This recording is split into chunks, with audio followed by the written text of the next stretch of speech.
All right, well, good evening. Is everybody ready for a great conversation tonight?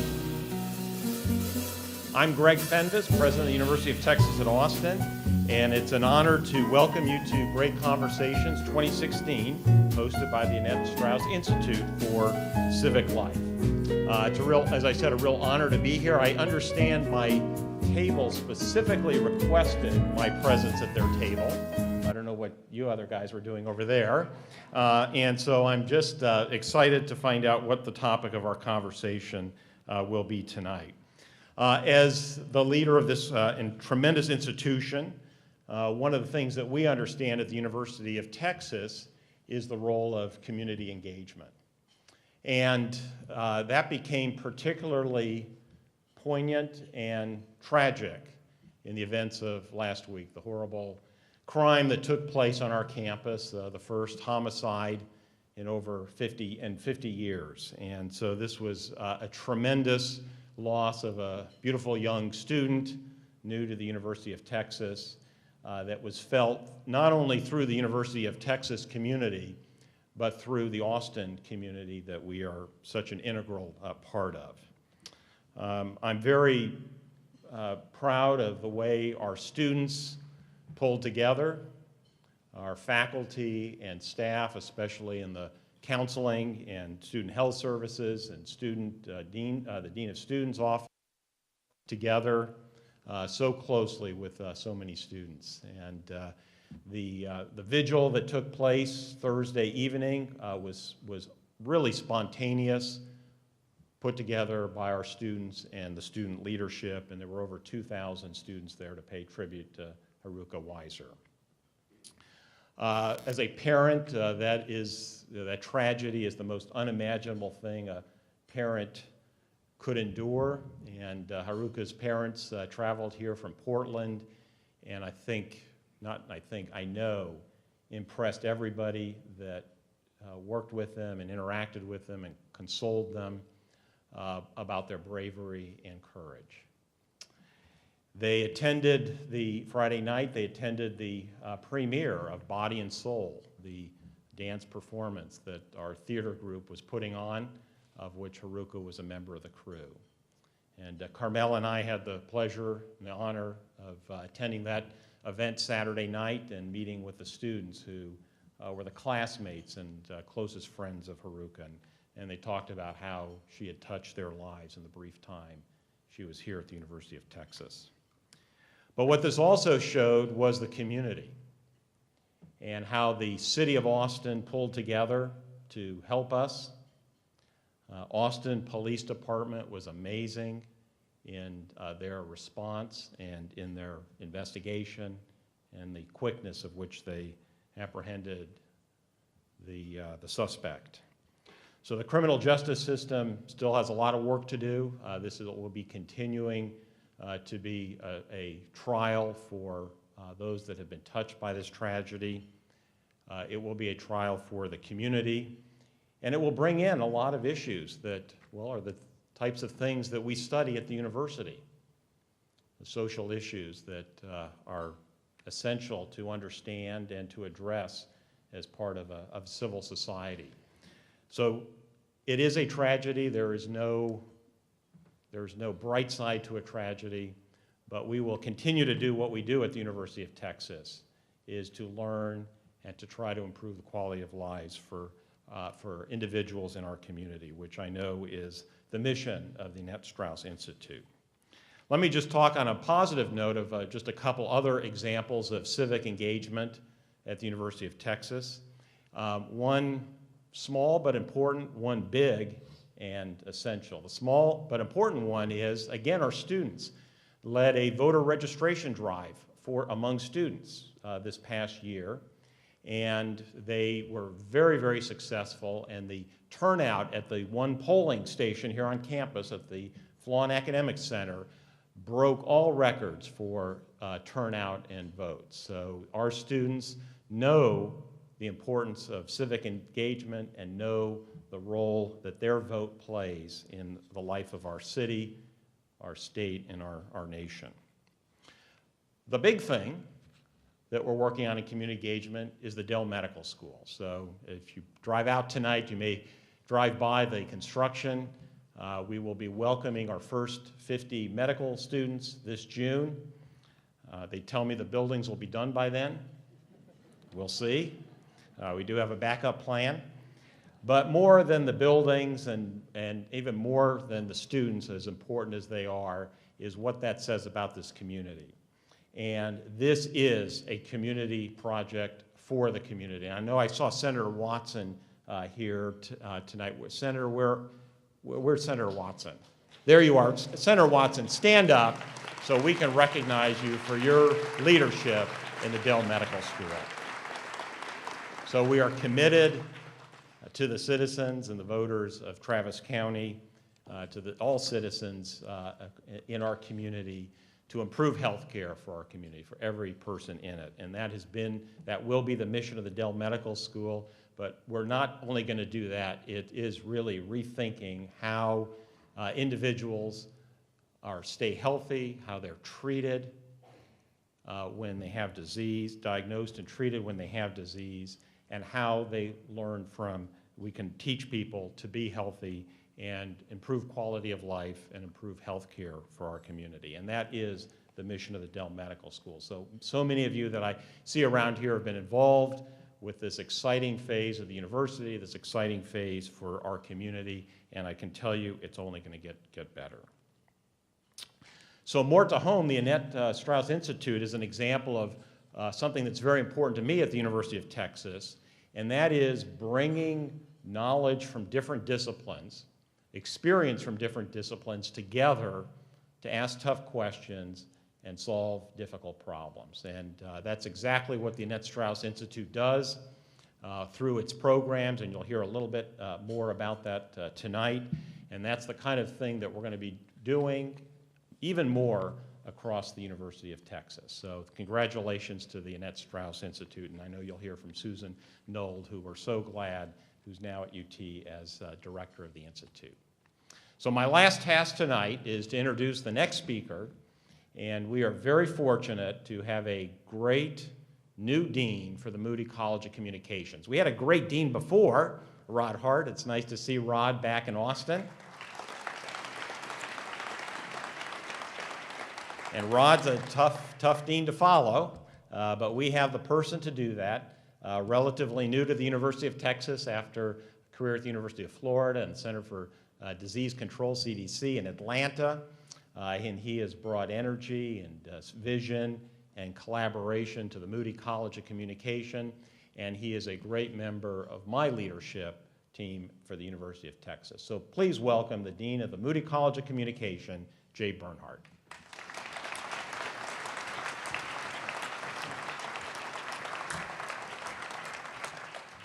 Thank you so much, Greg. On behalf of the Moody College of Communication, it's my honor and pleasure to welcome you all to Great Conversations 2016. Like all of you here tonight, everyone in our college and Moody College shares the feeling of both shock and loss at the tragic and senseless death of Haruka Weiser. We all extend our deepest sympathies to her family and friends, to her teachers and her classmates. We also extend our gratitude to law enforcement and especially to President Fenves for his leadership and communication in keeping us informed and helping to bring us together as a community in the face of this tragedy. Thank you so much, President Fenves.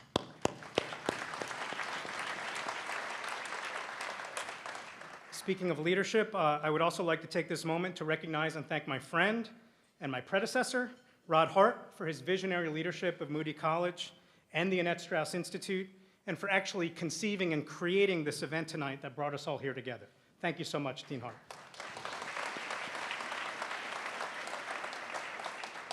Communication and leadership. Think of those two words. They have the power to unite people and communities, to bring us together, to support each other, and to solve society's big problems. We know that words are important. Words can have lasting impact, both good and bad. Language and words are significant in our society. And as we unify, as we come together here at Great Conversations, and as we talk about the issues that affect our society civically and in issues such as the current election cycle, for example, many of us have observed that many of these words have been more negative and divisive than many times in the recent past. As an engaged citizen myself who cares deeply about civic life in my community and my country, this type of political communication often makes people concerned.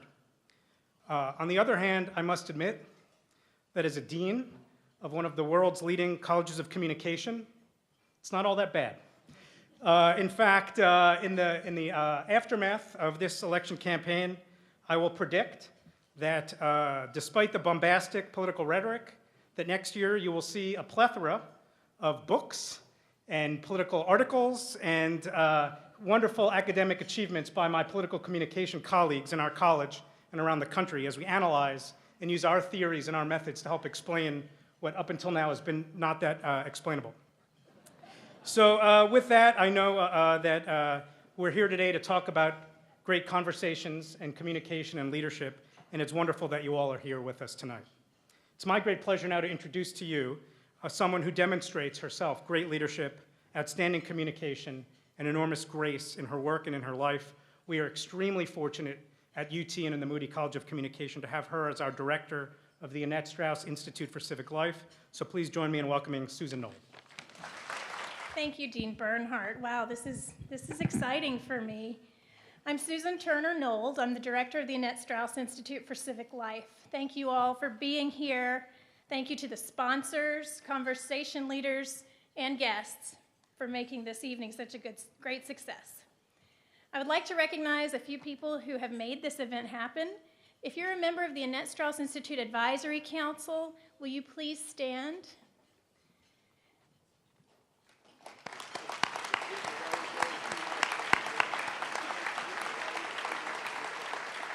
This is a council that I have grown to rely on heavily for advice and direction for the Institute.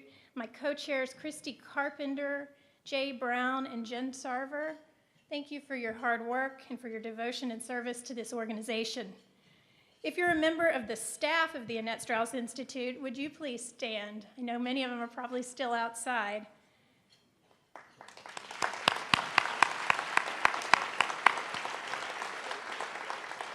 I owe great thanks to the entire team, but especially Emily, Kayla, Melissa, and Tracy for your hard work on this event.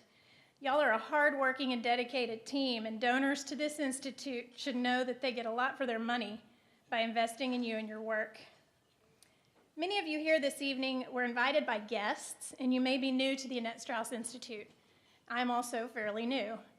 I first learned about the Annette Strauss Institute by attending this event a couple of years ago. So I want to take a minute to share a little bit about who we are and what we're all here to support. Just north of where we sit is the UT Tower. One of the cornerstones. To the steps of the tower, you'll see the core purpose of the University of Texas at Austin: to transform lives for the benefit of society, it reads. Walk a few more blocks north to the Moody College of Communications and you'll find the Annette Strauss Institute for Civic Life. The Institute was founded on the belief that active, engaged citizens are made and not born. Citizens who vote, volunteer, and lead must be developed, educated, and inspired. The Institute also believes that the people we seek to cultivate are ordinary folks who know that even ordinary people can do extraordinary things. By cultivating active and engaged citizens, we build strong communities and vibrant civic life. As the university's core purpose requires, this is how the Annette Strauss Institute sets to transform lives for the benefit of society. That goal lies at the heart of everything we do. So it's really no coincidence that the man we have to thank for founding the Institute is also known for his heart, Dr. Roderick P. Hart. As a professor of political science and communication studies, Dr. Hart was intrigued by the lay voice in American politics. I can't hear surveys, he said, I can only hear people. That quest to hear people has driven decades of Dr. Hart's research to capture, examine, and understand the civic voice. That critical intersection of how language and communication shapes our civic and political life is a notion that has as much relevance today as it ever has before. That intersection led the Strauss Institute to host our first Great Conversations dinner in 2014, and it's what brings us all together here today. Through this event, we seek to practice one of the foundations of strong civic life, which is the ability to have open, respectful, and informed discourse. Another tradition of Great Conversations is to host an event that asks us to put partisan labels aside, to engage in dialogue where the presumption about our neighbor doesn't stand in the way of old-fashioned dinner table chatter. The co-chairs of our dinner this evening are two elected leaders who can teach us all a little something about bipartisan respect, friendship, and chatter. Comptroller Glenn Hager is a Republican from Katy who was elected as comptroller in 2014 after serving several terms in the Texas Senate and in the Texas House of Representatives. Comptroller Hager is the CFO of the world's 12th largest economy. He works to keep taxes low and the economy strong. He's a sixth-generation Texan whose family has farmed on the land that has been in the family since the 1800s. Senator Kirk Watson is a Democrat from Austin who's serving his fifth term in the Texas Senate. Prior to serving in the Senate, Watson served as mayor of Austin, and he became known for bridging peace between Austin's developers and environmentalists. When the senator is not working on bills at the Capitol, he practices law and leads efforts all around this community, including the one mentioned by President Venvis. He's been central to the expansion of medical education and research through the establishment of the Dell Medical School here at UT Austin, and in leading efforts to improve quality and access to health care all across Central Texas. As these two men walk up here together, I would like to note that you're likely to find one of them in black leather riding a hog down South Congress Avenue. The other's more likely to be found raising a hog driving a tractor. But their preferred style or speed aside, I'm honored to welcome our co-chairs for the evening, Comptroller Glenn Hager and Senator Kirk Watson. Well, thank you very much for being here today. And especially I want to say thank you for the host, for the guest. It's exciting to be here this afternoon. What I'm really excited about is listen to what this guy has to say, and either good or bad things about me. You know, one of the things that you may not know, some of you know this, being engaged in the political process, is Senator Watson and I entered the Texas Senate together back in 2007. We actually sat next to each other on the Senate floor, and during our terms in the Senate, it's amazing. We've worked together on a lot of issues. We've disagreed on a few issues. But I think one of the things that both of us, and obviously Senator Watson speak for himself, that the approaches that I think is so important in the political process is being in a manner to whether you agree or disagree, and especially those situations where you adamantly disagree. Either it's politics in your district, maybe it's an issue that's important to you that's outside the district, whatever the reason is. And we've had a few water war fights in and among ourselves, just issues in our district. But at the end of the day, can you still, kind of what we're doing here, can you break bread and have a conversation with somebody and put those things to the side? I mean, I think that's what's important. And as I was sitting here at the table, I was thinking about, get mentioned earlier about how, by the dean, about this presidential political process. And what's interesting for someone who's not a student of presidential politics as myself, but obviously very interested in politics, and talking to that, I think one of the questions people ask is, Glenn, why did you get in politics? Well, the one reason is because I don't like politicians. And now it's ironic that I am one of them. But the fact is you always ask the question is, who are these people that's representing me? And I think this presidential election cycle, whichever side of the aisle you're looking at, a lot of people engaged in it are really just tired of politics. They're tired of the process, and is government really working for them, as in who they are? And so this institute is really extremely important, and I think really probably, and you might disagree, we'll see what you say in just a second, that's the detriment of me going first, is the fact is I would hope Senator Watson would agree that even if we've disagreed on issues, the most important issue is how do you get things done at the end of the day?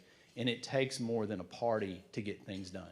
It takes more than one member to get something done. And it is so critical to have people engaged in the political process, because without the engagement, and you know this, and I feel like I'm preaching to the choir, without that engagement in the political process, then somebody's filling that void taking your place.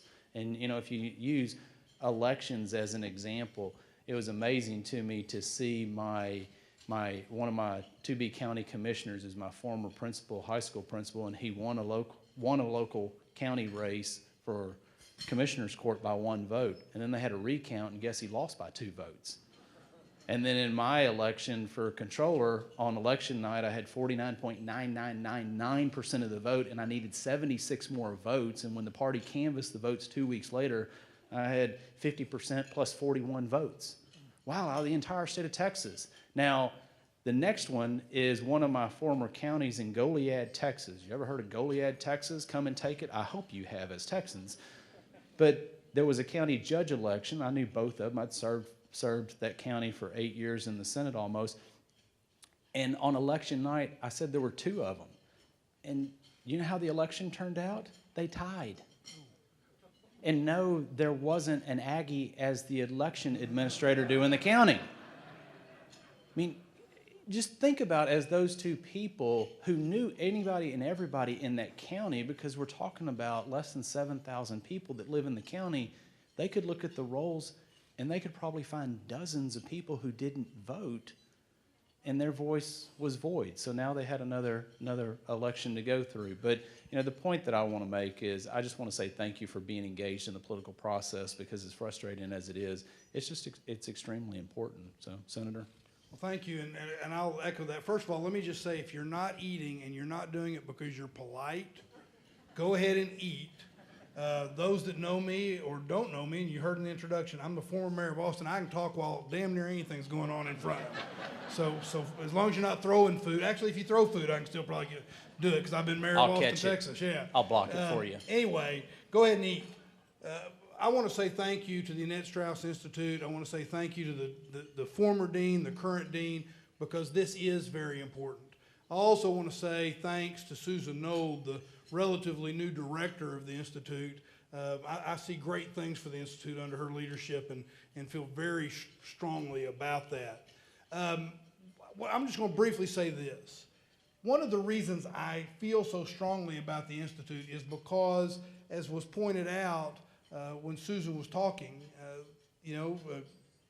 good citizens are made, they're not just born. And this institute really focuses on making sure those kinds of things happen. That young people, I'm really intrigued by the influence on young people in making sure that they understand the processes, but they also understand about great conversations that can be a part of those processes. I completely agree with Glenn. Frankly, I wouldn't want to serve in a situation where you couldn't be bipartisan, where you couldn't have those friendships, because relationships mean so much, at least to me, but I think to all of us. I mean, that's why we're involved in different things, is because we at least act like we care about people. Glenn and I have worked on a number of things. I wanted to make some reforms, for example, in Capital Metro. I had legislation that was going to make reforms in Capital Metro, and we were going to put Capital Metro through a sunset process. Well, Glenn was a leader on the Sunset Commission. So it ended up that he ended up basically carrying my bill, and we had to work closely together on that bill.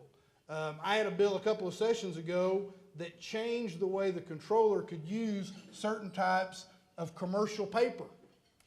It was a really good bill. Y'all can ask me about it later. Yeah, when we got us a new controller, he pointed out an unintended consequence, and we were able to work closely to fix that. But you can have these relationships. We've gotten away from them, and that's wrong.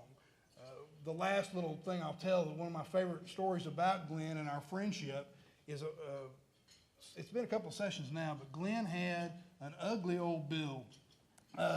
And I'm not going to get into it, but it had something to do with horse meat or something. I don't know. We're all eating. I don't want to get into it. We're not eating horses, if that's what you think. That's illegal. But it was an ugly old bill, and he was having a little trouble getting this bill to the floor.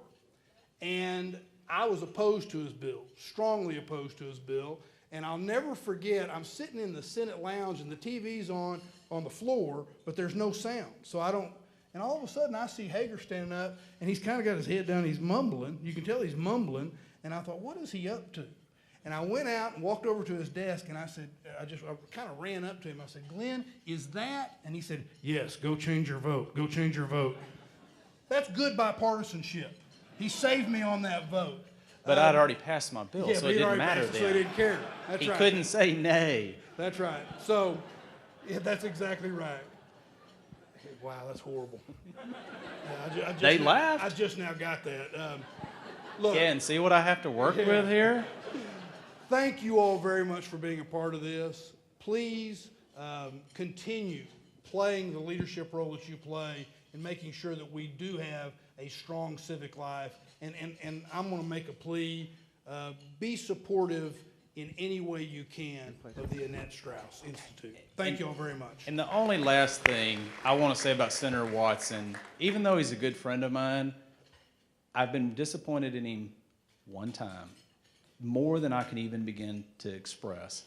One time I walked into my condo here in Austin. I was so excited to have this mail piece from my state senator. It was going to tell me what they did in the last legislative session. I opened it up and I started looking through it, and there were some nice pictures of him and probably some of you on the Senate floor. And as I kept looking through, there was no picture of him and the state controller. And, you know, Kirk, if we have such civility among us and bipartisanship, put me in your next newsletter, please. Put my bumper sticker on your car and I promise you you're in. So as you talk to each other and listen to each other, I also want to point out that there are envelopes on your table that would allow you to provide us your information so we can stay in touch with you, keep you informed about what we're doing, and certainly would appreciate your support if you're able to give support to our work. I'll tell one story that I think might highlight some of the things we do that I think are trending in a positive direction. We hosted a Careers in Politics conference. It's a one-day event. We hosted it at UT San Antonio last month. And we have college students in the audience, and we have speakers who are elected officials and who are staff and who work in public service arenas. And one of the students asked a question to a city councilman from San Antonio, Ray Saldana. He represents Southwest San Antonio. He's very young and he's very ambitious. The question was, what was the best outside of classroom experience that trained you for life in elected office? And his answer was growing up poor. He grew up in Southwest San Antonio, and he said, riding the bus, understanding the struggle, realizing what real people have to face day to day. That was the best outside of classroom preparation he had for elected office. And when I thought about that, I realized that if the Annette Strauss Institute is successful in what we try to do, every child in Texas or every child in the United States can hear that story and realize that who they are and where they're from is in fact the important aspect of them being able to make their communities better and their state better.